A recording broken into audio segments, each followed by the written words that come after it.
ఎన్నో ఆశలు, ఎన్నో ఆకాంక్షలతో ప్రత్యేక రాష్ట్రం కావాలని, ఈ ప్రత్యేక తెలంగాణ రాష్ట్రంలో ఉన్నటువంటి ప్రజల జీవితాలన్నీ కూడా మార్పు చెందాలని, నిధులు, నీళ్లు, నియామకాలు ఆత్మగౌరవంతో కూడినటువంటి తెలంగాణ రాష్ట్రం ఏర్పడాలని, అందులో అందరూ అభివృద్ధి చెందాలనేటువంటి ఆశతో తెచ్చుకున్న తెలంగాణ రాష్ట్రం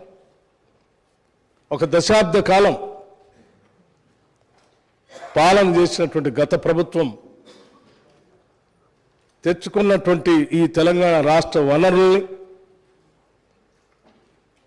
ఆర్థిక వనరుల్ని, సహజ వనరుల్ని, మానవ వనరుల్ని అన్నింటినీ కూడా అనుకున్న లక్ష్యాల దిశలో నడిపించకపోవడం